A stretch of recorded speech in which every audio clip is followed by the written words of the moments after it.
Hi, I'm Dani. And I'm Lilo. And we are the Hitchhiking Ghostettes. We're a couple of crazy Disney adults that love to talk about Disney. So we thought, hey, let's make strangers listen to us instead of all the people we know who are sick of us.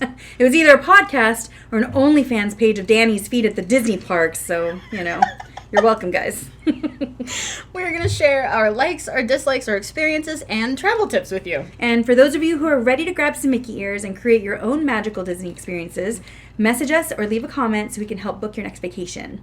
And quick disclosure, we will be cursing and swearing, Musketeers, so this is your warning. Yes. So sit back in your dune buggy as our podcast materializes. And don't forget to hurry back.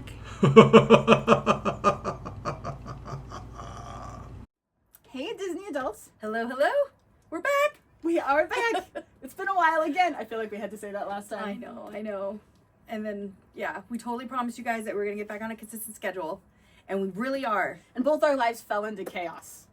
So we're sorry. I don't even know if we have enough time to discuss what has happened in the last couple of weeks, at least to me. We don't. Let's make it like a challenge. How much can you say about your life in 30 seconds? Let's go. Try it. Okay. Saw my son-in-law graduate from the Air Force in Texas, and then found out my son was enlisting in the Navy, which is happening immediately. And then in between all that, all of my adult kids moved back home. And the night that they all moved in, they attached a bidet to my upstairs bathroom toilet and flooded my house. And now my entire house is being gutted. That wasn't 30 seconds, but I tried. See, guys, chaos. Okay. That doesn't even really describe it. No, not even. Not even close. Life has gotten real this guy. I mean, I thought 2026 was going to be my year. I'm really hoping maybe we can still make it our year. Sure. It's early, okay? The year is young. You're right. I'll have a brand new downstairs You're going to have a brand new downstairs. We've got D23. That's correct. I am going on a Disney cruise. You're going on a cruise. See, it's going to be good. You're right. Make it good. Mm-hmm. So, we're going to start with the Gazette. Yes. So, and we actually have good news, so this is a lot of fun. So, of course, let's start off with the really exciting news for Disney. Josh D'Amaro is taking over as CEO, which we're very excited about. He is taking over the reins from Bob Iger starting on March 18th of this year. Congratulations, Josh. This is amazing. We were rooting for you for like 2 years. Mm-hmm. I've been rooting for you. I've been going, it's got to be Josh. It's got to be Josh. I was so excited. Did we actually videotape when he was in the background when you were at the Poly that one year? And he just happened to be eating dinner and I was telling you to yell at him and say hello? I don't think so. That's too bad. That's a missed opportunity. Yes, I saw Josh at the Poly in a year ago. It was January of 2025. Yes. Mm-hmm. I saw him. I remember I was walking up the steps to go into the island tower where we were staying, and he was just there at the new, I don't remember the name of it. Dang it, the restaurant that's right outside the island tower. He was sitting there with 2 other guys, and I just sort of like stopped, and I was like, oh my god, that's Josh D'Amaro. She and I were FaceTiming at the time. And then I FaceTimed you, and I was like, dude, I'm looking at Josh. And of course, Lilo being Lilo, she's like, yell at him. And I'm like, no. Say something. No. She didn't do it. And I told her it was a missed opportunity, and she didn't really think I would have yelled at him. But then I got to prove to her I absolutely would yell at a celebrity. I never doubted that you would, for the record. Well, who did I get to yell at? Guys, okay, so. We were in Disney. Coincidentally, actually, we were both in Disney World at the same time. Yes. More on that later. Yes. But anyway, so we're all in a car that Dan and I have rented, and we're outside Animal Kingdom Lodge where we stayed for part of the trip. And all of a sudden, we're just sitting in the car, and all of a sudden, I see, I'm the only one, I see Jodie Benson. Just like right there. She's like in front of our car outside Animal Kingdom Lodge. And I like rolled up the window and I turned off the music and I went, oh my god, you guys, that's Jodie Benson. That's Jodie Benson. She's right there. I mean, Jodie Benson. And Dan, of course, Lilo. Let's go back to that, Dan, because is that the way she did it, or did I hear like an audible gasp that made you almost crash the car? Because that's what I remember happening. Yes. But I was also keeping everything contained within the car because I'm not, and like outwardly, like I'm never going to be the person to run up to a celebrity and like, I don't have that in me. But Lilo was with us in the back seat. So now why don't you take over the story? So I'm like, she says Jodie Benson. Jodie Benson looks adorable. She's on her cell phone right outside of Animal Kingdom. And she's wearing a little mermaid shirt. Adorable. Like, just love her. And so Dani is having she's crashing out. She's freaking out right now. She does not know what to do. Right outside our window, the glorious Jodie Benson is just existing. And I was like, lower the window and let's say something. No, we can't do that. I'm like, lower the window. And I think Dan, did you lower the window for me or did you? I did. Yeah, Dan lowered the window for me. I didn't even know that. I thought you did. Yeah, no, I was in the back. I didn't have access. So he lowers the window for me and I just scream out, Jody, we love you. I mean, it was so obnoxious, but God bless her. Like, I had to do it twice and then she turned around because she was on the phone. Startled her. Yeah, I'm sure we scared the hell out of her. It was like her, misery moment. Oh my God, my number one fan. But we were screaming and she was so nice because she kind of comes closer to the car. I wouldn't say she totally approached. Yeah, she got a little closer. Yeah. And she was really, really nice and totally sweet. And we just told her how much we love her and that she's so gorgeous. And we told her that we got to see her singing with her daughter. Which was one of the most amazing things that I've ever experienced in my life. So it was just really cool because Dani got to have her little experience talking to Jodi Benson. I interacted. Yes. With Jodi Benson. It was a pretty big deal because I'm pretty sure you guys, following us, you have known that the few times that she has even breathed the same air as Jodi Benson, like she can't even talk about it without bursting into tears. So it was a very big deal. So being able to actually say hi and having Jodi look at her face and see that she was one of her big fans was pretty exciting. So, and it would not have happened if you were not there. If I wasn't so obnoxious. I would have cowered on the floor of the car until we drove away, and then I would have hated myself forever. See, for every quiet, reserved, responsible friend, there's one of me. And we're here for you.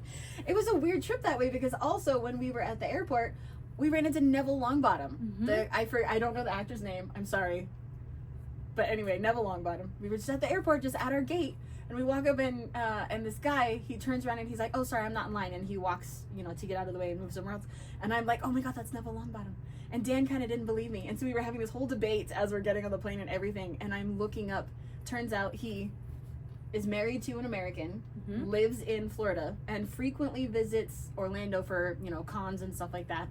And then I see on his, I don't know if his Instagram, I think it was, just in the last few days, these posts that showed him interacting with fans at a con, and I'm not even kidding you guys, wearing the same pants and shoes that he was wearing as I was looking at him right there in the airport. And I was like, that is him.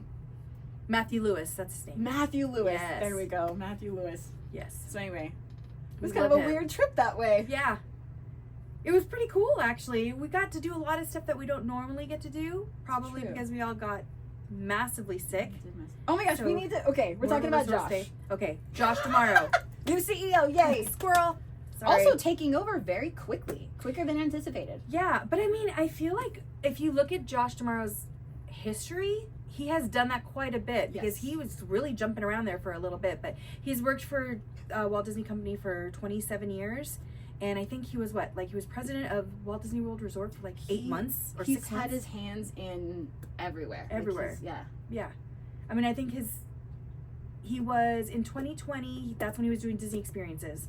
So and Disney Experiences covers everything like transportation, cruises, our merch in all of, even Shanghai Disney and Tokyo and all of that. So that already seemed like a really big job. But he's worked almost every facet of the company. He's been the president of Animal Kingdom. He's been the president of Disney World. He's been the president of Disneyland. He's been the CCO, which you said is, what again? Chairman of... Chief Commercial Officer. Chief Commercial Officer. There we go. So he's got experience in almost every area. I think also he was president of Adventures by Disney. Yes. He was doing that too. So it's crazy. That's always the sign of a good leader is someone who literally can do any job. He can pick up, he can put on any hat. So lots of respect to Josh tomorrow. I'm really excited and hopefully, some of the really big things that have happened in the last few years have been because of him. He was the one that was, he's the reason why we have Pandora. He was the president of Animal Kingdom when, they did the Avatar expansion. That's awesome. So, he's gotten his hands into a lot of really, really cool things. And so hopefully that will just be, now that he's going to be totally in charge and he's done so many things that have been amazing. I think he's a good age too. I think it's great to have someone young in that position, but also you want them old enough, right, that they've got good experience, good solid experience behind them. But you also want them kind of young, still, in touch and still. So I think he just hits all the... I think he's gonna be good. I think he's gonna be great. We have our fingers crossed that he brings back the Magical Express. Yes. Or some form of Disney transportation. Yeah. Yeah. That'd be lovely. That needs to happen. But so March 18th we get to look forward to that. That'll be very, very exciting. And then moving right along to Villains Land, or whatever they're going to be calling that. But they have now announced what the 3 rides are going to be at Villains Land. Well, kind of. We don't have names or anything like that, but we have the themes and the ideas.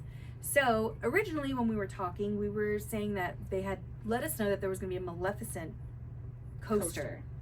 And that has been changed. It's now going to be, funny enough, something we had already talked about literally way before anything was ever announced. We said, wouldn't it be cool if they did Kronk and Yzma pull the lever, like some kind of roller coaster like that? And that is literally exactly what they're doing, which is fantastic. So thank you to whichever Imagineer was listening to our podcast and made that decision. Good decision. Now if we can hurry up, move along, and Tina Fey, if you're out there, and you can start up the Golden Girls. Tina Fey Golden Girls. Hashtag Tina Fey Golden Girls. Yes, we still want that to happen.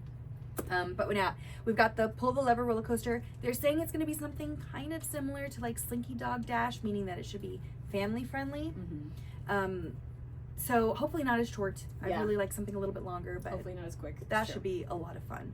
And then they are still going to have a Maleficent theme ride. This one's going to be a little bit more like Pirates of the Caribbean / the Radiator Springs Racers, which is kind of a weird one for me. I don't know what that means exactly, but supposedly it's going to be a dark water ride. Yes. I would love to see a like full-size version of Maleficent's dragon, like the one that they have underneath the castle in Paris. If we at any point are able to take a boat ride past that and have it just like breathing fire and looking, I think I'd freak out. Like that would be incredible. Yeah. And they would have the room for it because the space that they're saying that they're blocking off for this water ride, it's huge, it's massive. So that would be fantastic if they did something like that. I would love to see her. I'm just thinking in the water, it'll be like kind of dank, probably, clearly dark. It'd be perfect. You can make a very sinister ambiance. Yes. In a dark water ride. I actually think, and I love coasters, but I think for Maleficent specifically, I actually think this is better than a coaster. I agree. I like the idea of having because you said you haven't been on a whole lot of the dark rides, which is crazy to me. I know. But the dark rides to me are just quintessential Disney. Like that's where you feel like the animations are coming to life. And so the idea that Maleficent will have her own is just awesome. Cool. I'm curious if it's going to be the animated version versus the live action, because that would change. It's got to be animated because we can't have some live action and some animated in the same land. Yeah. And since we obviously know that Yzma and Kronk are animated, and the other sort of things I've seen are, so I'm pretty sure it'll be animated. I think they'll probably stick with the classic, but we can't know. Well, that would be great if they stick with the classic. I'll be so happy with that. That's what I would prefer. I was just trying to think of where story-wise we would be to allow that much darkness, I guess. Yeah. So I'm thinking, maybe like lots of time around the castle and the thorns, all that stuff would be kind of cool and dark. But I'm also questioning if they ripped out or they resurfaced Snow White's Scary Adventures, because that was too scary. Because once or twice, like the evil queen turns around and she's, scary or whatever, but that really was a pretty tame dark ride, and they resurfaced it because they said it was too scary. So to actually put in what's going to seem like a much darker, maybe more thrilling ride, and that's just a weird one for me. I don't get it. And I really hope that means that they'll bring back an evil queen version of something for Villains Land eventually, because I loved that version. I thought it was great. I'm sure we'll see all the villains, just not as prominently featured as the main few. Yeah. But I'm sure all of them will be in there. I hope so. But I'm just thinking, if anyone deserves her own ride, it should be the evil queen. She was the first. She's she was the original. But moving along with who deserves rides, the third ride that's going to be going up is going to be an Ursula carnival-styled flat spinning ride. So it sounds kind of like a Dumbo type of ride. Again, we discussed this before. And we said, wouldn't it be cool to have like an Ursula ride where you're on the tentacles or whatever, and that's what, if she's spinning around and you're on the tentacles going up and down, that would be awesome. We totally said that here as well. And Flotsam and Jetsam could be like the ride vehicles. Yeah, I think that would be amazing. Yeah. Or, Flotsam and Jetsam and, all kinds of... And I would really want them to put the crown on her, because she's wearing the crown when she becomes huge. Giant. Yeah. That would be really, really cool. I'd also love to see like huge trident too. I think that would just look awesome. That would be awesome. So Maleficent and Ursula are getting rides. I think this should be called Lilo Land. I'm so excited. Yes. Yes. Oh, and then The one villain that I like. yes. So after you're done riding these rides, you're going to get hungry, right? So you should go right over to the dinner show they're going to have. And hosting this new dinner show will be Hades, which is incredible. Because if anyone deserves his own like comedy strip type of club, whatever it should be. Is that right? Comedy strip club? Or no, just comedy club. Not Sorry, strip not club. strip. The Vegas and me coming back out. No, the comedy club. Hades deserves it. He would be fantastic. Fantastic. They mentioned Pain and Panic joining him for that. And then other villains as well. So that should be a really, really good time. I think that will be just a load of fun. Can't wait to see the menu for that. That'll be interesting. Yep. I wonder if they'll bring out like, maybe it's like if they do some like Halloween, you know, the kind of foods that they bring out for Halloween. Maybe they'll do something like that. Oh my God, what will Halloween be like In Villains in Land? Villains Land? Because they already have Mickey's Not So Scary Halloween Party, right? So imagine if they still have Mickey's Not So Scary, but then in Villains Land, they would actually have an opportunity to do like a scary Halloween party. Like actually make it scarier. Even if they have to put a thing on it that's like, you know, just so you know, Well, so maybe the little ones stay out there. and they're making so the Haunted Mansion at Disneyland.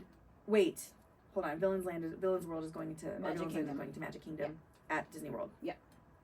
So they don't have a Nightmare Before Christmas No, they don't do that facade over there at the Haunted Mansion.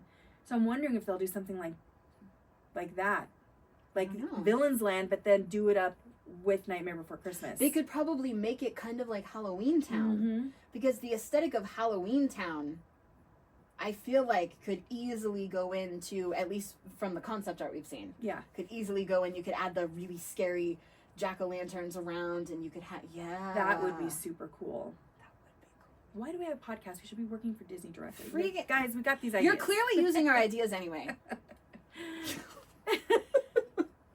And we're just saying, you know, we've had some good ideas that we've been able to prove we've done on the show. So Just saying. yes. So it will be fun. We're watching the dates so that we can plan our Villains Land trip Yeah. as soon as it is possible to do so. Yeah, I want to be out there as soon as possible. That is definitely one thing that I want to be there, like as close to opening day as As possible. close to opening day as possible. It's true.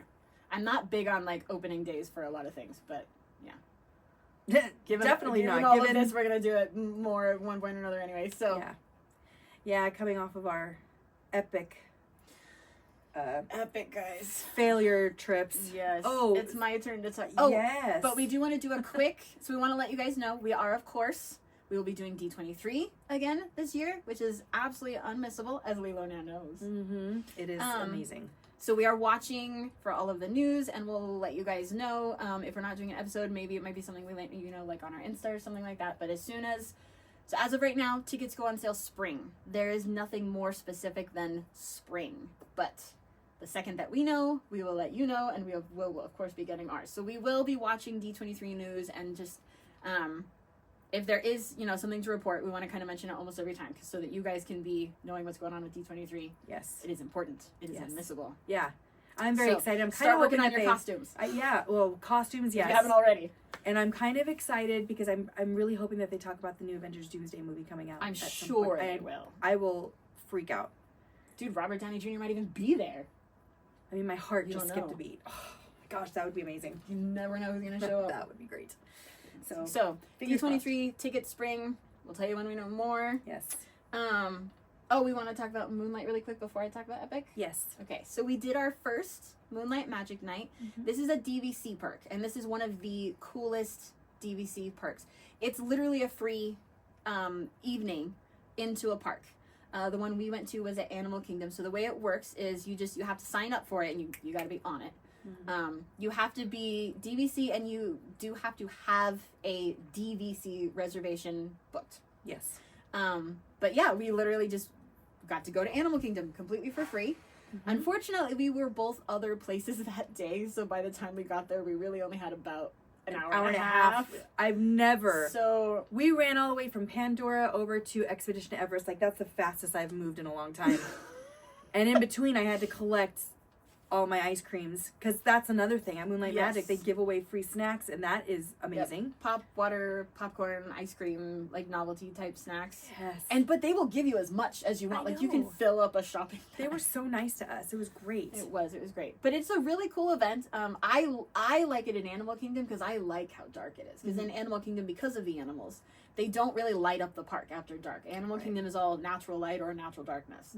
And so I like that. I think it kind of makes it fun wandering around at night. I love it. It's So- around Expedition Everest when you're in the Asia area, and they have everything kind of lit up just with those like little street lanterns. Exactly. Love that. And Just of the course, whole ambience. Pandora, like beautiful in the dark. Pandora is just, if you haven't experienced Pandora in the dark, you need to go experience Pandora in the dark.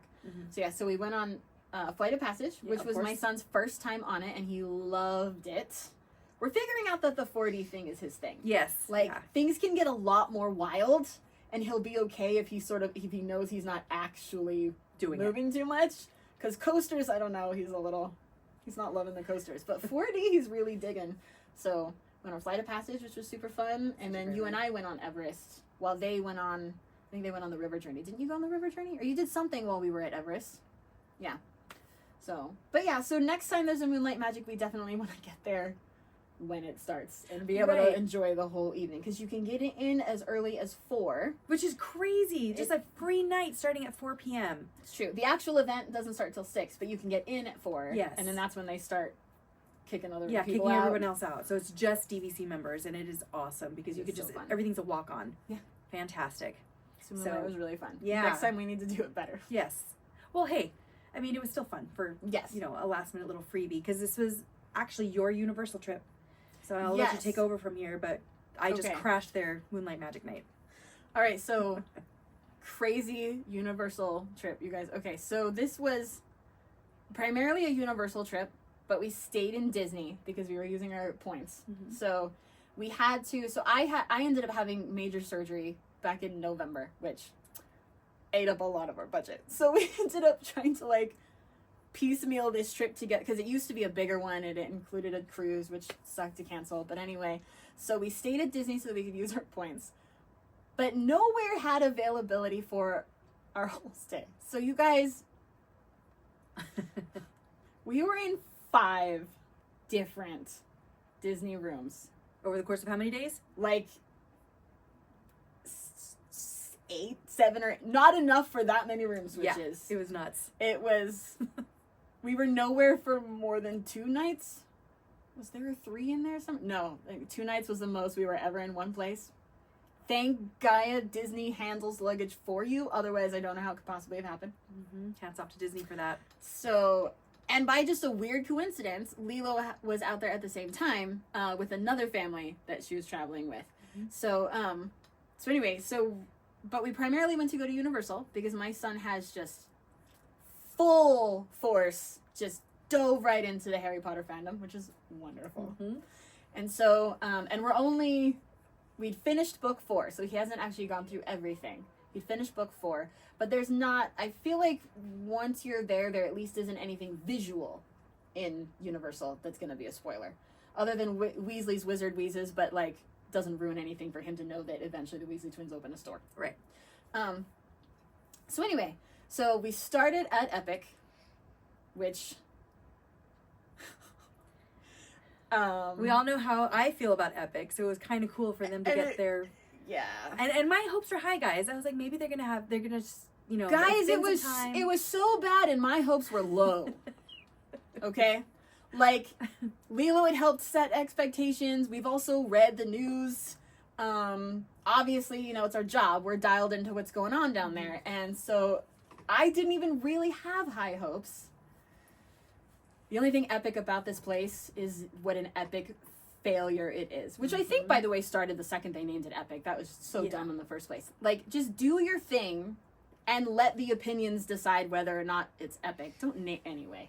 So, oh my goodness. Okay, so we went to Epic first, very much because I was thinking, let's go get that done and out of the way. So we go to Epic. Now, I will say Epic is beautiful. They made everything very pretty. They made everything very aesthetically pleasing. Just not functional. just not functional and just not enough. Like it's like they figured one thing out, but they still didn't figure out all of the supporting elements of that thing out. So it's like they figured out, I don't know if they're chasing Disney or what, but having the more compartmentalized theming, that is a good thing, right? So if you're in Monsters Land or How to Train Your Dragon or wherever you are, it's, you know, more immersive than Universal has ever managed to be before, because it's not just a mishmash of stuff everywhere. You actually are in a dedicated space to whichever IP. So they learned how to theme somewhat. They've learned a little bit more how to immerse. But once you've looked around at everything and been like, ooh, it's pretty, that's it. Like, that's all you've got. So there are 11 rides in this entire park. But when you think about, you know, Universal Studios or Islands of Adventure, very attraction dense, right? I mean, you could be on rides all day and still leave a few behind. Without an express pass, by the way, most of the time. But Epic has, they've got one Harry Potter ride, and they've got the Monsters, and they've got the Kong, Mario Kart, and Yoshi in Mario World. They've got so few rides, and then on top of that, half of them are down, like more often than they're up. I swear Battle at the Ministry is down more often than it's operating. How many rides did you get to ride on your day? 2. See? We rode 2 rides. We waited an hour and a half for the Yoshi ride, which is a kiddie ride. It's similar to the People Mover. So imagine like you're on the People Mover, but it's Yoshi themed, and then with the added element of like, it's supposed to be like an egg hunt, like you're looking for eggs while you're on the thing, but they're not hidden. They're not hidden. They're and huge. The ride and they're is just 13 there. seconds long. And the ride also tells you when you're near an egg. Yeah. So and it's short. An hour and a half for the kiddie ride, because that's where all the people are. Like, there's not enough things to do in the park. And that's why I said, like, once you've looked around and like, ooh, it's pretty, but now it's like, what do you do? The food options are super limited. There's like no entertainment. There's no streetmosphere. They still no dragon drones. I didn't see any dragon drones. That's still not really operating as well as it could. I didn't get to see Toothless. They didn't have Toothless out. There was like, I don't even know why the monsters area exists, at least from my day. Nothing was happening in there. Same. Nothing was happening there. The ride was down. No one was even in there. Maybe it's something that you do after dark. I don't know.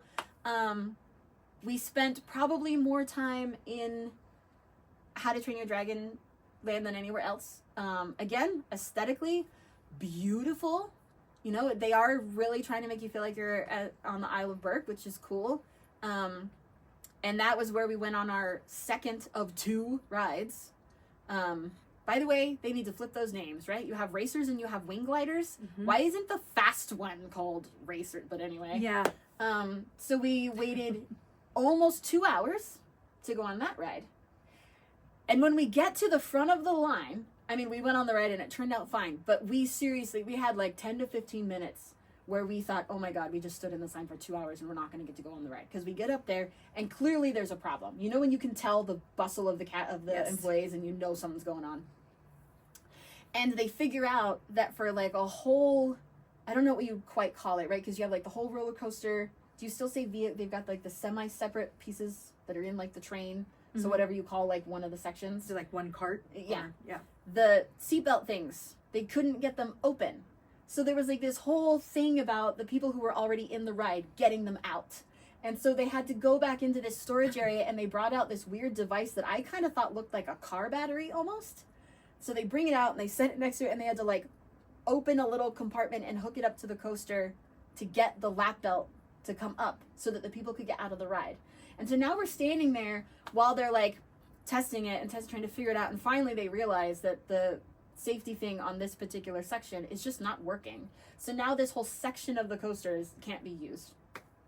And then it happened on the second one too. So because there's 2 of them. So now 2 of them each coaster has a section that can't be used.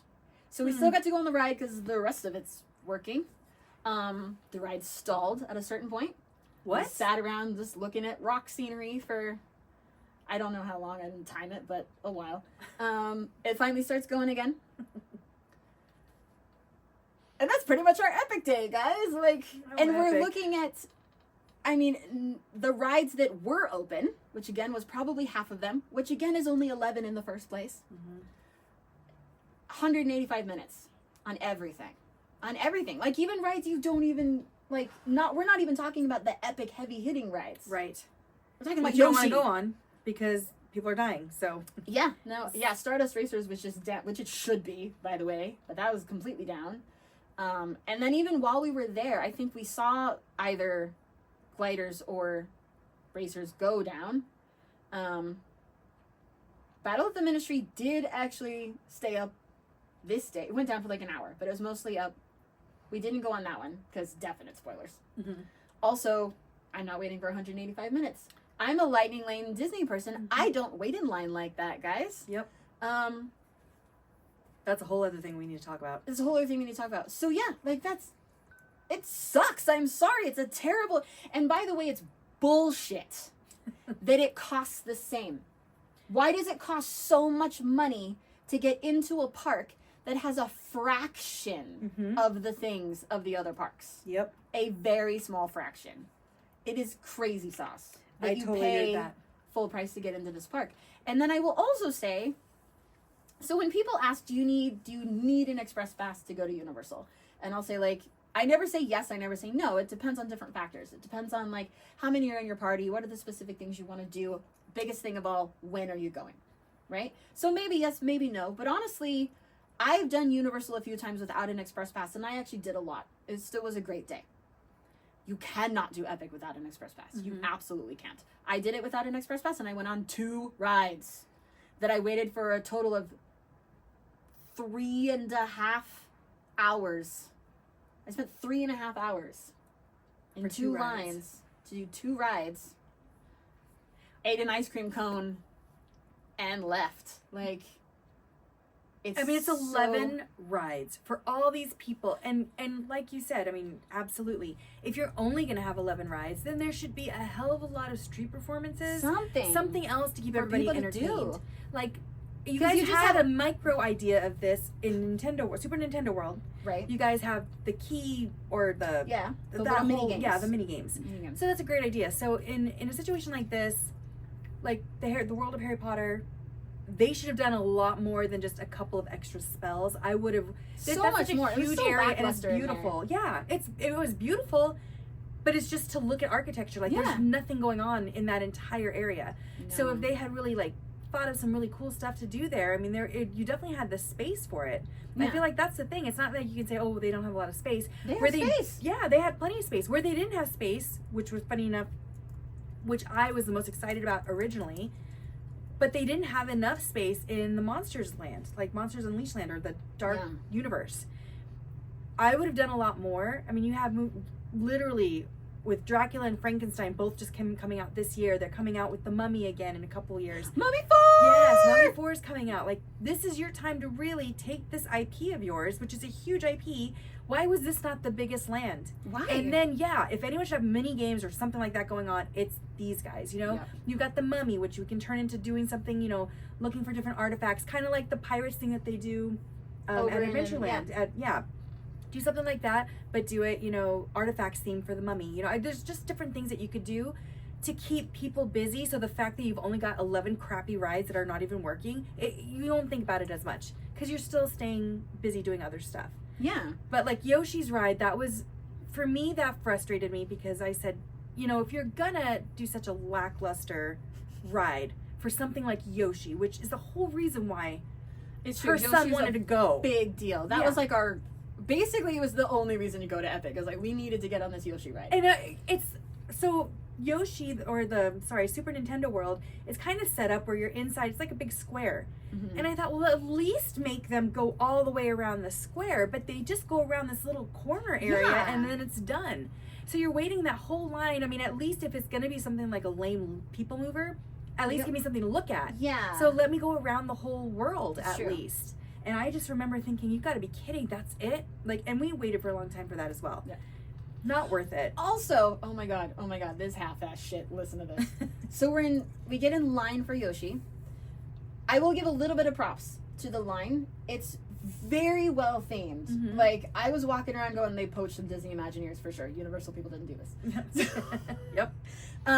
The line was really cool. I mean, they made you feel like you were in Yoshi's world. I mean, just every direction you looked, they really did the line so well that it made the line even kind of bearable because you're kind of having fun, feeling like you're walking around Yoshi's world. Right.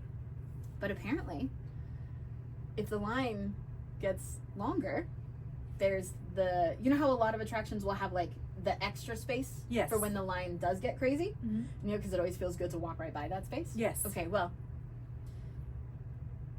for the Yoshi ride, which easily had the most themed line, their extra line space looks like a carport in a crappy neighborhood. Like, no way. Yeah. So, like, we got to this certain point where then we had to turn and go out a door. And so now we're literally like, we just have this sort of metal thing over our heads with posts. And we're just looking at like the back wall of what I'm sure is like a warehouse or something. I mean, I can't know what was in there, but it's just a unthemed building. There's nothing out here. I feel like I'm in a weird carport. And we made so much fun of it because it literally, there's at least themed color. Like the walls painted and there's like some flowers. But then as soon as you get to a certain point, it just stops. Like, I'll show you a picture. There's a line. Like, they did a perfectly straight line of paint, and now there's just nothing. You're just looking at, like, the backside of a warehouse, and then there's, like, a half gate where you can literally, like, see behind where all, like, the junk is, and I'm just sitting there going, oh my god, Disney would never. No, Disney would never. Never. So we're literally just out there in this unthemed, gray, concrete, weird warehouse carport area before we eventually get redirected back in. And so it's just like, Dan put it perfectly while we were there. This is what we were noticing on several things, whether it was lines or characters or whatever it was. It's like they went about 70% and then just stopped. Like on everything. On safety, on rides, on entertainment, on aesthetics, on everything. It was just, everything felt like, oh, this is cool, and then there would just be this weird, hard, oh, now it all just, where even are we, a carnival? What's happening? Yeah, they opened it like a year too early. They needed time. Yeah, a little bit more time to just kind of flesh everything out. To work out the bugs, to fine-tune stuff, and add some more stuff. Yeah, to have that park cost the same as the other ones. And now you don't even have like feasible transportation to get you back and forth to that park. No, it's so from it's that out park of to the way. the other ones. Yeah, it's completely somewhere else. Yes, the whole thing is just not well done. It wasn't well thought out at all. It's very pretty, and that's what it is. Mm-hmm. And honestly, when I really think about it too, like, I think that they wasted a lot of space, big time, on just making things pretty. Mm-hmm. Like, okay, I'm glad you have a big lake in the middle, but like, Celestial Park to me is like the biggest waste of space. It is. Like, it is pretty, but either make it something better, there needs to be something that you do with that. I don't know, but yes, it was just, I mean, we even left before closing. I mean, we were walking out of this park going, I don't even want to stay and see what it looks like. Mm-hmm. I mean, it's just, at night? It looks like, at night. I mean, it was like dusk, so we kind of got the idea. But it was like, I mean, even just dumb little details. Like when you first walk in and there's that beautiful statue of, I don't remember, I want to say Sagittarius, just got the arrow. And then there's those two like kind of torch fire things kind of framing it. And it's exactly the kind of thing where you're looking at it and you're like, conceptually, this is so cool. But it's like, one of the torches is not working. And just every once in a while, there's like, this is working, but this is not working. This is working, but this is not working. This is beautifully themed, but you take 2 steps this way and now it's just concrete. Like, they just, it's like they go like 70%, and then they were just like, okay, on to the next thing. Like, massively disappointing. Yes, massively disappointing. Epically. And then, so we were talking about the Express Pass, and so it got me thinking, because we're walking around the park, and I'm very much realizing, like, no, you cannot do this park without an Express Pass, or you will not get to do anything. Mm-hmm. And as most of us know, Express Passes for Universal are exorbitantly expensive. But I see these things on social media where people will kind of bag on Disney for how complicated they can be. And it is true. Disney can be a complex trip to plan. And that's why you contact people like Lilo and me. But anyway. Coincidentally, that's the reason why I was in Disney at the same time as her. Because yes. I actually, the very last minute, was invited by this beautiful family that was going out for the very first time. And they were like 10 days out from their trip. They needed you. Yeah, they hadn't planned dinners. They hadn't reserved anything. They hadn't even bought their park tickets yet. And as she's talking to me, I'm feeling the sweat. I'm like, what are you talking about? And then she said it was going to be her granddaughter's first time out there. And then we just were talking about it. I was like, okay, well, make sure you're doing this. I'm giving her a bunch of these pointers. And she just got to the point where she's like, Leslie, I wish you could just come with us. And she ended up buying me a plane ticket that day, saying, you're just going to go with us. And because of what we had specifically, or what we had previously said, we had a change in plans where we were going to do a much larger trip. Things changed, but I happened to have that gap of time available. And I said, well, yeah, I guess I could go. So I ended up going and doing their lightning lanes, crashing their trip, and then being out there long enough to crash their trip, which was just awesome. Yeah. But yeah, if you look at the prices of the Express Pass at Universal Studios, I'm gonna assume, like we're saying, maybe that's the reason why they brought these new Lightning Lane Premier Passes to Disney, to give people the same opportunity as Universal. But they still have the different options, which I think is important. Yes. And being an Epic really got me thinking of this, because for that, I mean, I wasn't going to buy an Express Pass anyway, but for that day in Epic, Express Passes were sold out. You couldn't get one. And so it just really did get me thinking, and especially, I see all this social media stuff, really digging or, making fun of Disney for being complicated, and then trying to brag about Universal because it's so much more simple. Mm-hmm. But here's the thing. Simple doesn't always mean better. Mm-mm. Sometimes it does, but it doesn't always mean better. And so Universal has, yes, they have the Express Pass. And yeah, it's simple. You buy the Express Pass, and now you just use it on everything. So you either have an Express Pass, and you can use it on, well, I should say most things. There's one or two that it doesn't work on. Mm-hmm. But, or you don't have an Express Pass, and you wait in all the lines. It's this or it's this. Mm-hmm. But that's also because Universal's not doing active crowd control or disbursement or anything. Disney is actively trying to make your day better in real time in the park, and that is what lightning lanes are. So yes, I will grant you, multi-pass is definitely more complicated than having an Express Pass, but one, it's way more affordable. I mean, at Universal, to get an Express Pass, you're basically going to double your admission. Yeah. Whereas the multi-pass, I mean, we can't say a price because it obviously varies by day and all of that. But we could say, what's the most you've ever paid for it? I know, right now, the trip that I'm going on this next week, I know we were looking at getting at Epcot, per person, it was going to be an additional $44, and that would get us high. And that's only because we're also buying the individual Lightning Lane for Guardians of the Galaxy. Okay, sure. So it includes that. So it's the individual Lightning Lane for Guardians of the Galaxy, and then the Lightning Lane for the rest, the general Lightning Lane. Okay. So together, it was an additional, $44 per person. Sure. Which is feasible. You don't have to. If I don't want to go on Guardians of the Galaxy, then it would have been 20 something. But we said, we don't wait in lines. We're not line people. Yeah. So that's not a thing. But if you turn around, if I wanted to do the same thing at Universal Studios, first of all, when it comes to the lightning lanes at Disney, by giving us a time, they are controlling and managing how many people are going to be waiting, how long you're going to wait in line to get on that ride. There's a reason when you go to book a lightning lane that it has available times. You don't just get to go in and say, I want to go on it at 3 o'clock. It tells you, well, there's something available at 2:15, there's something available at 7:40, whatever it is.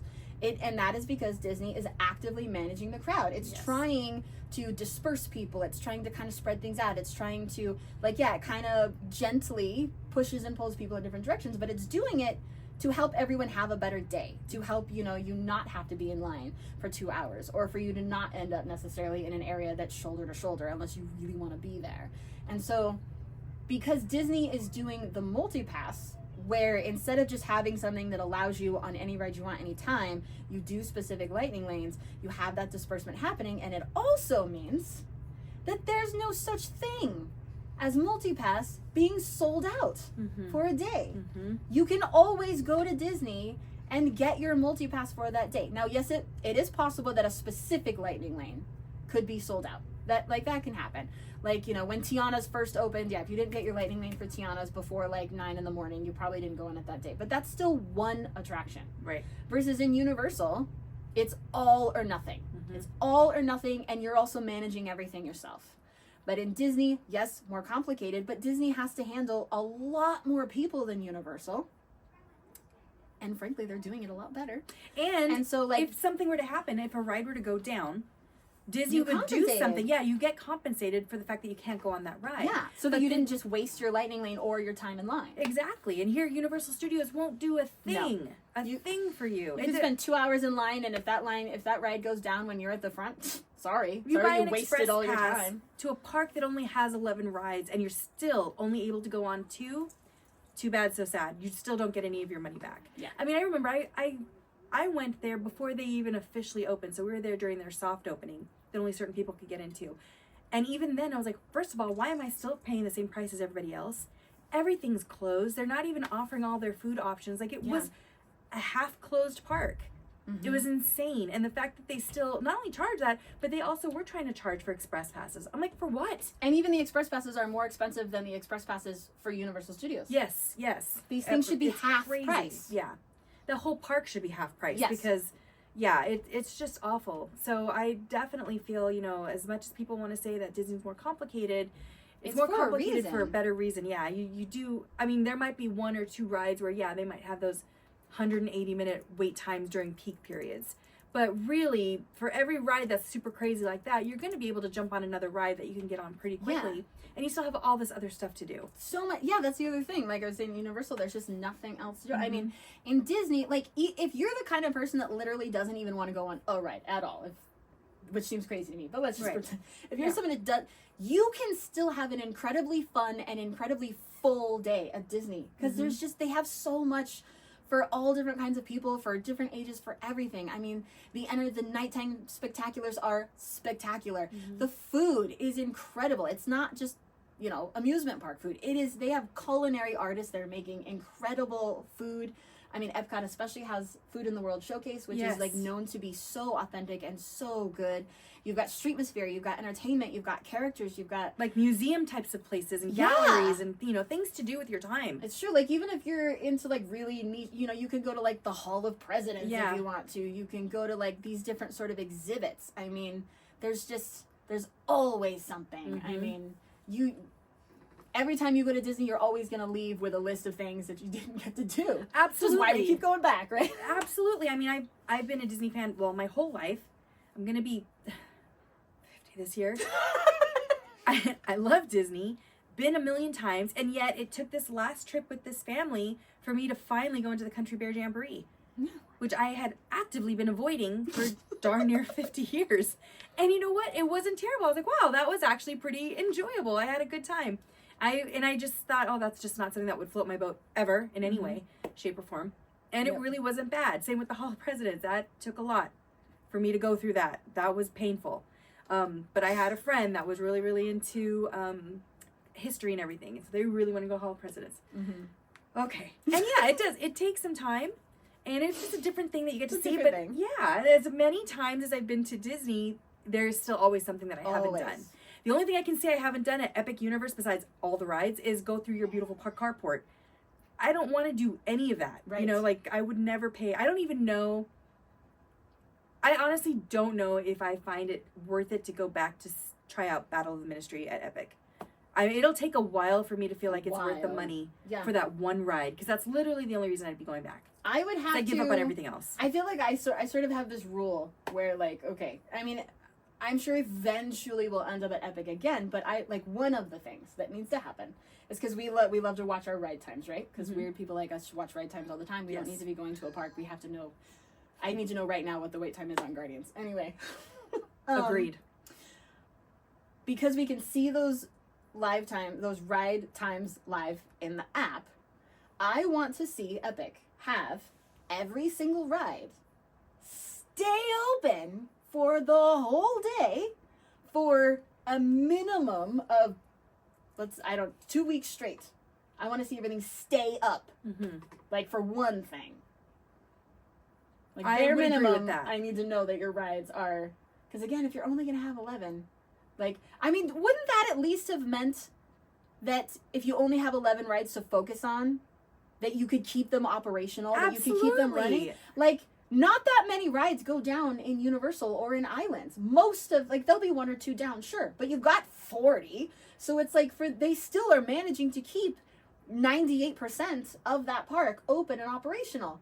And they can't do that at Epic that has 11 rides? That's like why we send our kids to private school, right? Like, you send them to public school, you know, okay, they're going to be 1 out of 300 in their class. Chances are they might not be the smartest kid that graduates. However, if I'm paying private and they're 1 of 11 kids in a class, each one of those 11 kids better be the smartest damn kids I've ever seen in my life. Because you're paying extra for that opportunity to have more focus on that kid's brain. That's such an interesting place to go with that. It's the way I feel. You know, if you're going to put money towards something like that, you should have so much focus, like laser focused on each of those 11 rides, and they should be perfect. Yes. It just drives me crazy. Yep. Yeah. Ugh. So, but again, we cannot talk. It's so sad that we can't talk about Universal without being negative. I know, it really because they're coming out with Mummy 4. I should be excited about some stuff. Mummy 4, and then new Fast and Furious ride. Brendan and Rachel are back from Mummy 4, May of 2028. That's so long from now. Exciting. I gotta find something else to obsess over, Lilo, because it's gonna be a rough couple of years for me. Yes, because what else is happening in a couple of years? What was the other thing they were talking about that's going to take some time? Oh, well, they're trying to say that Villain's Land is going to take a while, too. I'm like, let's hope that doesn't take 4 years. Is that what they said? Something like 4 years? I don't think... Like 2030? That can't be right. There's no way. Like, or maybe, like, hopefully, even if they do, like, yeah, that's what I think, maybe phases. Maybe, like, the last phase will take that. I don't feel like we waited that long for Pandora, and they have floating mountains. So I don't think that it should take that long. Hopefully But this is bigger and has more stuff than Pandora. Pandora has 2 attractions. Well, and I want to say, oh, they wouldn't take that long, but then look at Tron.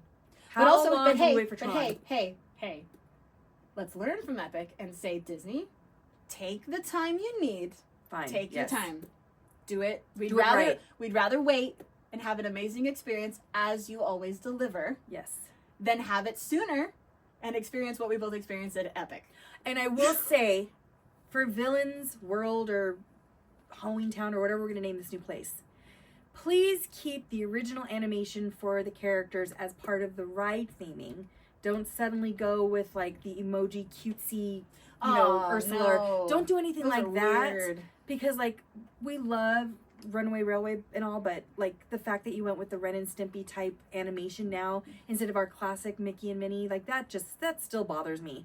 Like we had one take like 65 years to make a Minnie and Mickey ride, and it had to be that style of animation. If you wanted to go with anything other than the beautiful 80s version of Mickey and Minnie that we all love, if you're gonna go with any other version, it should have been Walt Disney's original. Then go with that if you're gonna go weird. But go with just literally anything but Red and Stimpy. Anything but these weird meth head ones. Goofy looks like he's on meth. Yeah, guys. Goofy's rough. What are you doing? I feel like we talk about this. I feel really bad for Bill Farmer. Like I wonder if he has a hard time looking at. Poor Bill Farmer. He's like, I don't want that shirt. No, I don't want that figure. Like, why are you making me? Why I don't? Okay. They just went so extra with Goofy too, like the extra inbred meth head look. Whatever. It's like. I don't know if they were trying to do, like, Looney Tunes? Disney, you guys aren't Looney Tunes. No, but even and you're not supposed to be. Bugs Bunny has never looked cracked out like any of the new characters on I more just meant, Disney. Like, in addition to the animation style being weird, it also just is so, like, chaotic. And just crazy. Yeah, so, I don't know. But anyway. But we can talk, so, after Epic... back to your trip. Epic. So, after Epic... Amid the first of many room switches, we went to Universal. Original Universal. That was wonderful. Mm-hmm. We had a great time.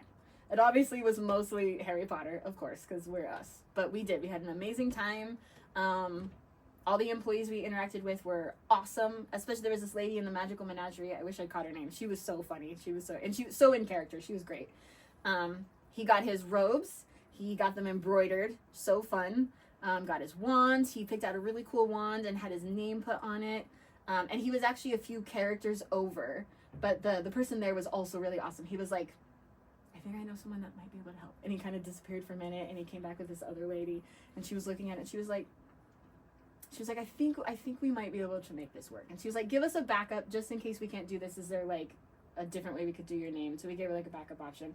But she totally did it. We went and picked up his one and it had his, because my son has a double first name, so we're a little weird.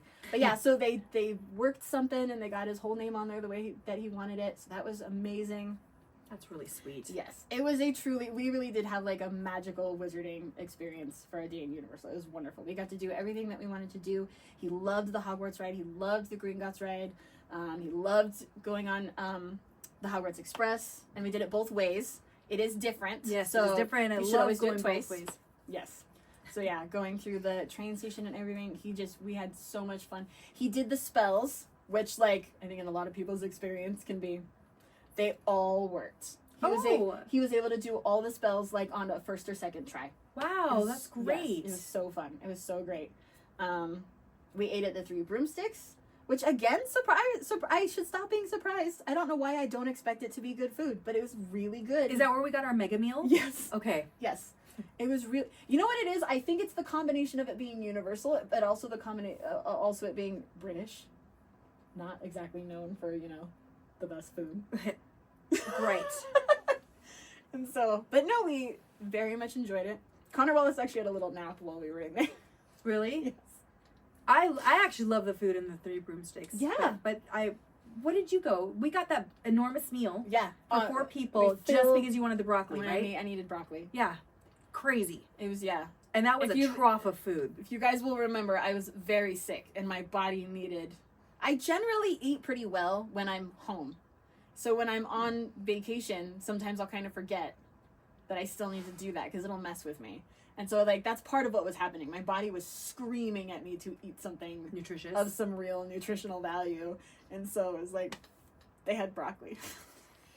But only in this one meal that feeds 4 people. It literally filled a cookie sheet, you guys. Like yeah. Think of a full-size cookie sheet that you put in your oven to bake stuff on. Well, it was what? 4 whole halves of like a rotisserie chicken, but like the full half of a chicken. Yeah, weren't we looking at it and we basically were like, this is the equivalent of 2 whole chickens. Full entire chickens. Yes. It was 4 ears of corn on the cob. Uh-huh. It was 2 racks of ribs. Yes. And then it was a pile of potatoes and a pile of broccoli and carrots. It was redonkulous. That food was amazing. But it was very good. It was good. I remember they brought the cookie sheet out and there was no space on the table. No. They're like, are there other people joining? Like, that's how bad it was. That was rough. That was embarrassing. No, it's just us. And she's green because she was puking the whole day. So. I had been throwing up maybe an hour or 2 before that. I don't know how long we'd been in the park at that moment. But anyway, but we had an incredible time at Universal, at not Epic, at Universal. We had a lot of fun. That day I feel like it couldn't have gone more perfectly. That's good. I wish I'd gotten more pictures. We were enjoying stuff so much that I did kind of forget to take a lot of pictures. But I was also kind of we were supposed to have another day in Universal, and then we all got sick. This is where I come in. So, yeah. So we had, for being out there, it was very weirdly very little park time. Because we had our Epic Day, we had our hour and a half at Animal Kingdom. And then, we did after hours. Oh, Leela did her first ever after hours. Yes. They were doing after hours at Epcot while we were there, so that worked out great. That was great. That was really fun. So we did get to go into Epcot for after hours, which was really cool. That was a lot of fun. Ate some amazing food because it was during, which one was happening? What festival was happening? Not Flower and Garden? No, not in January. Food and wine? No. That's October, November. Why was there festival food? Arts. Was it arts? It was arts. I think it was arts. Yeah. Sure? No. Wait. Hold, please. Your call is important to us. Anyway, we had a great time at Epcot after hours. We went on Guardians, of course. Kind of walked the World Showcase. Ate some amazing food. Yes, Festival of the Arts. Yes, went on Remy. So we experienced Remy for the first time. In 2D. Yes. And I feel... It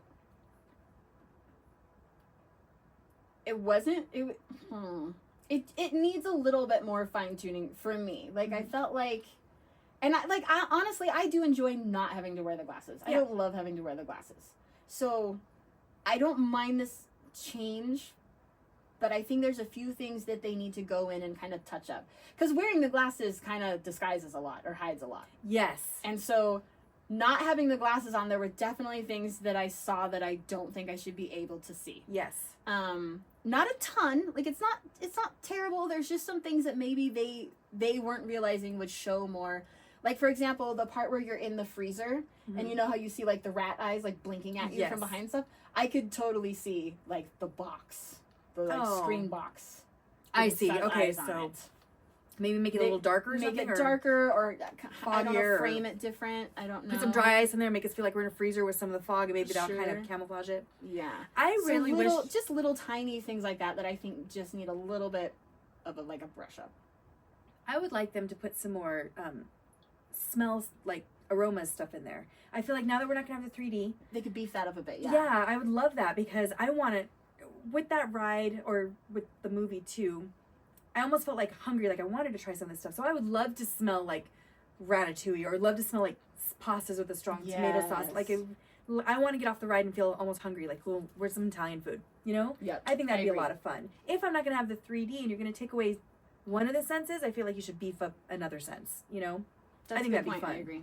I also think it would be cool, so in Paris, where they did the Remy ride first, so, you know, like, the very end of the ride where you come and your mouse or your rat parks? Yes. So, in Paris, where that happens, there's, like, the windows right there, and the ride ends in the restaurant. So, like, the same way that our rides typically end in a gift shop, there, the ride ends, and they have a incredible restaurant, and it's the one that's from the end of the movie. So, it's got, like, you know, the clovers and, like, the Christmas lights and, like, stuff like that. So it's really cool, and it's an actual restaurant, and it's one of their best restaurants. And I would love for them to do that here. I think it'd be so cool to have a French restaurant, and it could be like the Remy themed restaurant from the movie, and have the, like, exactly the way they have it in Paris, basically. Have the, like, the ride end, and you're kind of looking at the restaurant. I think that'd be really, really cool. That would be awesome. Yeah. I completely forgot. Yeah, it's French food. I'm like rich tomato paste or tomato sauce and spaghetti, and no. Yeah, you're right. Yes. That'd be amazing. So it was fun, but I just think they need to go in there and just make some adjustments. Yeah. But it was fine. I didn't, you know, the 2D versus the 3D, I don't think it was that big of a deal. I didn't have a problem with the 3D anyway, so not wearing the glasses is fine, but, you know, I do kind of feel like it felt a little bit more immersive with the 3D, so I did miss that a little bit, but whatever, it was still fun. Yeah. Still great. So we did that. But, yeah. I saw Minnie Mouse. I'm always excited to see Minnie Mouse. So yeah, so that was all the park stuff. But guys, okay, hotels. I mean, I guess the upside is I have so much information about hotels. So check out our YouTube channels, our room reviews. They're not up right this very second, or they might be by the time you're listening to this. Yes. But we're getting the room tours up. So we stayed in a 2-bedroom villa at Old Key West. This surprised us in a very good way. I've never stayed at Old Key West before. We definitely would not have chosen it. It was where they had availability, so we went. If you're DVC, it's a decent point price, actually. So 2-bedroom villa. I will definitely be going back to Old Key West. I loved Old Key West. This place, I don't know if it just kind of flies under the radar. It's very unassuming, but it's so great. It's got a very serene, quiet vibe to it for sure. It's really nice. The room is huge. Enormous. Huge. It's so big. Yeah. I mean, you could spread out just the square footage is huge. I mean, even just being in the living room, you just have open floor space. It's so nice. Yeah. So yeah, full kitchen. You could make a Thanksgiving meal in that kitchen. And we had a terrace. We had a balcony. That was awesome. Yeah, the terrace was so nice. And it was big. It wasn't one of those dinky terraces. There was a whole dining set out there, and still space to just kind of stand around. It was lovely, and they had that wonderful giant bathtub that I did actually end up using, and it was quite nice. Yeah, that room was amazing. Yes, big, huge primary bedroom with its own TV and its own closet and its own bathroom and everything. Bathroom with both a shower and the fancy bathtub. Full laundry room, not just a washer and dryer and a closet. A laundry room, a hallway. It just trips me out to have a hallway in a hotel room. Yeah. And then the second bedroom, which had 2 queens in it, was huge. That room even had a little chair or table and chairs in it, and its own TV. And then it was fantastic. And that was the biggest room we stayed in. We went down from there. But yeah, so we did a 2-bedroom villa at Old Key West. We did a 1-bedroom villa at Animal Kingdom Lodge at Jumbo with a Savannah view, which was awesome. And we learned that the Jumbo rooms and the Kidani rooms are different, because when Lilo and I went on our trip and we got to do one night in a 1-bedroom villa at Animal Kingdom, that was at Kidani. And those ones were a little nicer, but that makes sense because those ones were built more recently and like for DVC. Right. So that one was definitely, it was a little bit bigger, a little bit shinier. The biggest difference was the kitchen. That one actually had that like breakfast bar kind of middle thing. Yeah. And ours kind of just had the table as like the island. It was still great. I still loved everything about it. Of course, enjoyed our Savannah view. Always wonderful.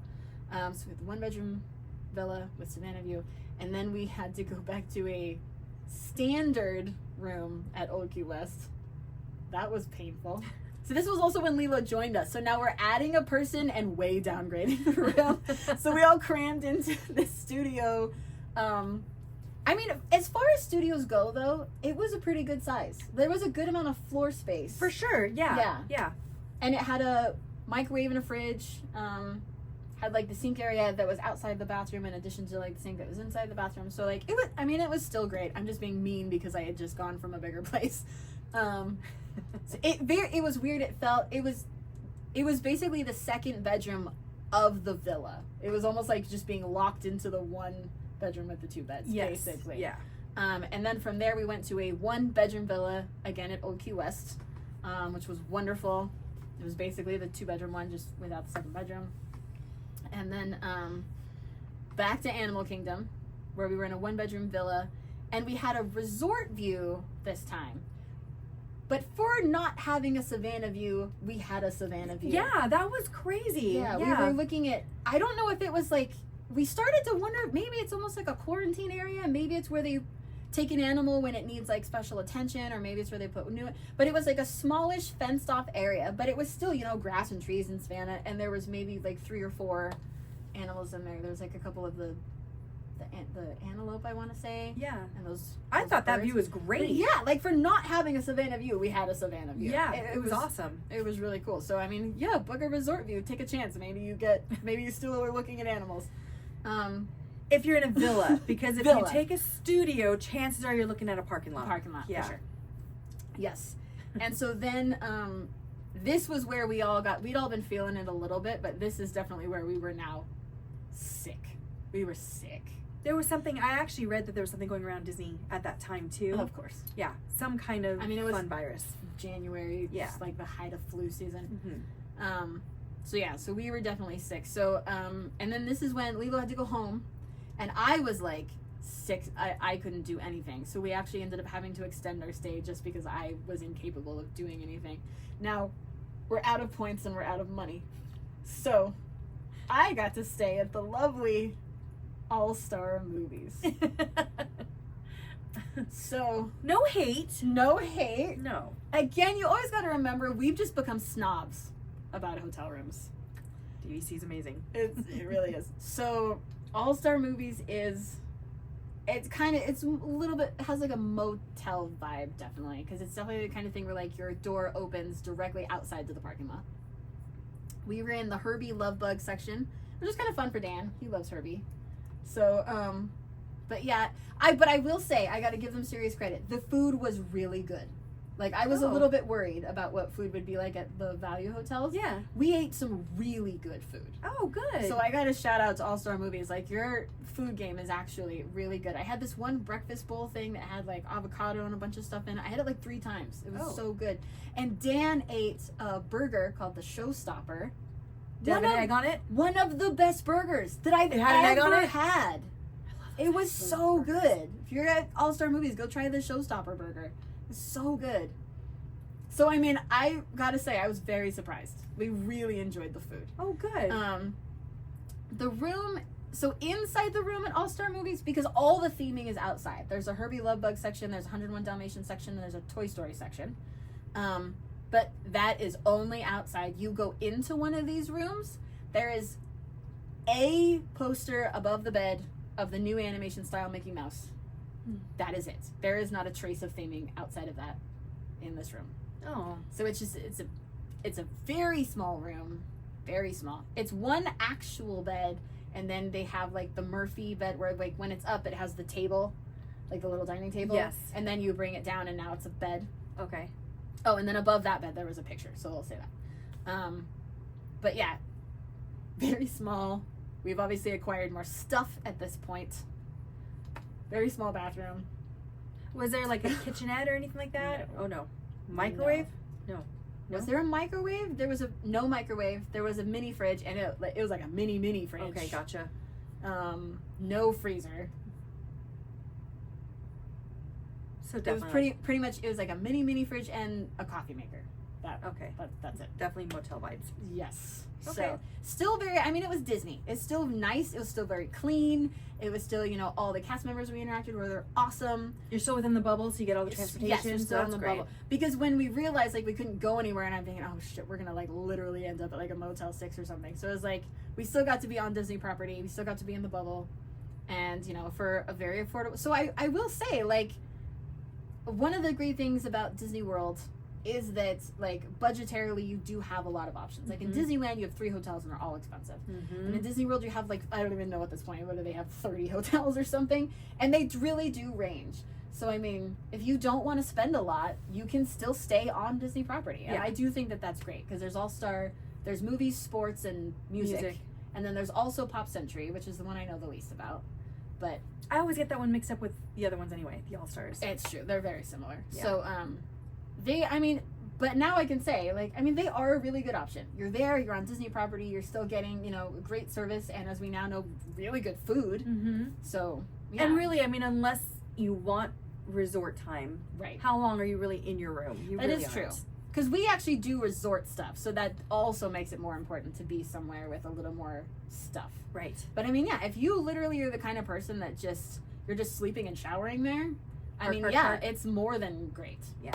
So, and walking around the outside area with all the theming, that was pretty fun. We took some cute pictures, like, with the Dalmatians and stuff like that. And the Toy Story area is actually pretty cool. There's a big RC car, and you can actually, like, climb on him and sit in him for pictures and stuff. And so, Yeah, I think it was what Art of Animation that we walked around resort. and we saw Crush the Turtle, and that was amazing. I actually really like Art of Animation. Yeah. I would not mind staying at Art of Animation again. Yeah, I that actually place was pretty cool. really like that place. And they have those suites, which are awesome.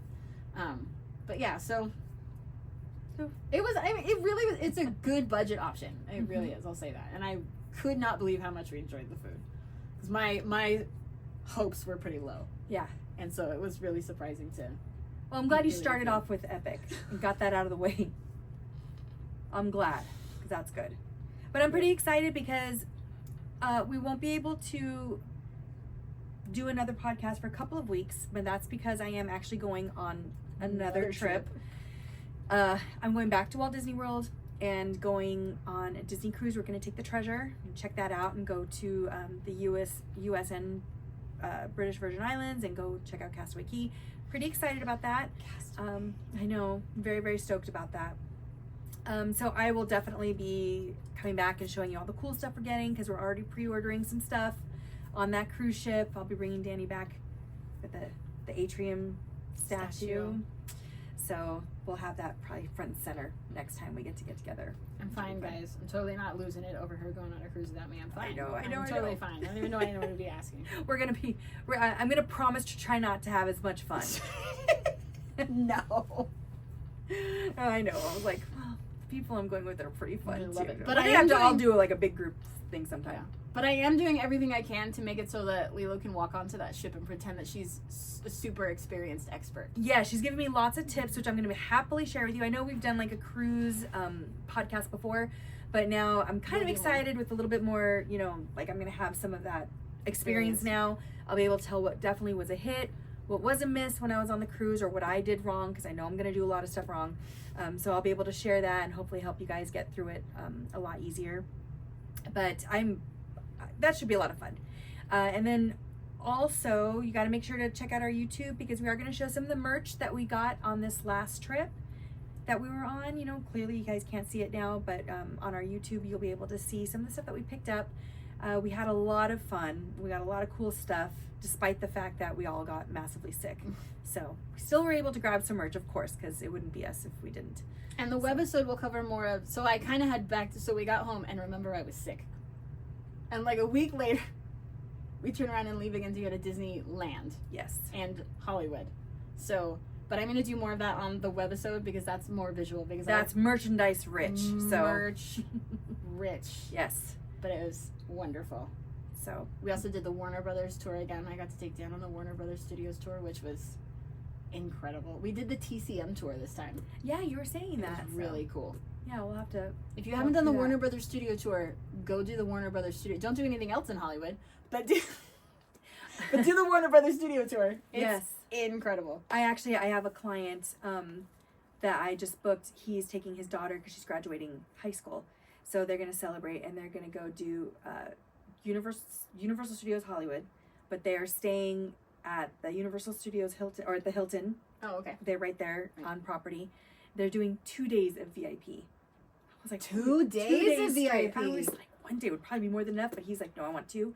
And the Warner Brothers Studios tour. So I'm pretty excited for them. They're going to be super busy doing all the fun stuff, and then hopefully leaving. Like, just go do that. Are they renting a car?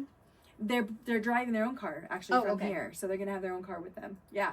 So they're going to do a little road trip, get out there. They're going to have their own car, and yeah, they're going to just do up. He's ex-military, and so, or he's a veteran, right? And he's just said, in all honesty, I do not want to deal with really crowds. He goes, I want just the VIP treatment the whole time. And I said, well, let's do this. And their trip is going to be pretty amazing. So I'm excited for the Warner Brothers Studios tour for them too, because they're movie people. Cool. So I'll have to tell them that if you put the Warner Brothers Studio into your GPS, it takes you to the employee part. Okay. Yep. We'll definitely have to tell them. I don't want them getting lost. It's a bit of a journey from there to the part where you're actually supposed to go. Oh no. Okay. Which, yeah, because obviously since you and I were with our whole Academy group, like that was the one I didn't know necessarily how to get there, right? We just put it in the GPS. Yeah. And then it took us to like the employee place. And, I mean, the people are obviously really nice about it because it only happens 1,000 times a day. But wow. They need to contact like Google and Apple and whoever the hell and be like, hey, when people put in the GPS. Okay, I'll let them know. Good tip. Thank you. Direct them somewhere else. That'd be terrible. Yes. But yeah, I'm excited to see how his trip goes too, because VIP 2 days in a row, which is cool. Because I mean, when we went VIP, when we did the VIP experience there, that was absolutely amazing. Yeah, we're gonna have to do that because that is a different experience. But you can kind of request to do different things, or there are certain parts of the tour where they say, you know, you don't have to go do this with us, you can do something else, or leave early if you just want to do rides. Customize it, right? Yes, yeah. So I definitely think the first day they'll do all the normal stuff, get to know everything about the park, and then the next day I'd just basically be using it for the amazing Universal Express pass they're going to get with it. So God, no. Yeah, like they don't have to wait for anything. So I'm excited for them. So again, you guys, if you're planning any trips to Universal, Hollywood or Florida, or of course Disney Cruises, Adventure by Disney, anything, get a hold of us and we will help you plan that trip. We would love to help you out and make sure you do it correctly so you don't have any bad issues. We want you to have an amazing time. Yes, please. So we'll talk you out of Epic for now. Yeah, put that off. Yeah, put that off. Yeah, just gonna recommend it. Or don't, and tell us, hey, you guys were wrong. They got it all together. Be the first one to tell us that. We'd be happy to hear it. Yeah. My fingers are crossed for Universal. Still isn't worth the money though. Right. If I'm actually going to try to dissuade you from something, it's out of pure love. That's true. To give you the best time. It's true, because like we've said, we want you to have an amazing time. Yeah, absolutely. We're not going to send you anywhere that we don't think that you'll have an amazing time. Yeah. But definitely we will be back doing the podcast after I return from the trip, and we'll have lots to talk about. I will try to post a couple things, at least on our Instagram or on our TikTok, to show you some quick things that I see probably on the cruise ship or, at the parks. Show some cool merch because they do have some new ears at the World Showcase that I am dying to get. So very excited about that. So I'll show those. Ears, I know. The new Morocco ears. Absolutely. And the Germany. But anyway, that's all we have for today, at least over the podcast. Yep. Check us out visually on our YouTube. And anything else from you? Mummy 4! Mummy 4. So excited, guys. So excited. Have you been seeing the teases that Nathan Fillion keeps putting out? No. He's being so mean. Is he gonna be in it? No. Oh. They're teasing all the Firefly fans. No. Yeah. Okay. They're being super cryptic and annoying. And he's getting so many comments. My favorite one was someone was like, if this doesn't mean what we hope it means, I hope you walk on Legos for the rest of your life. Oh my gosh, that's so dramatic. But same. Okay. Anyway. Well, good to know. All right. Well, hey, this is Lilo. Peace out. See you guys later. Bye.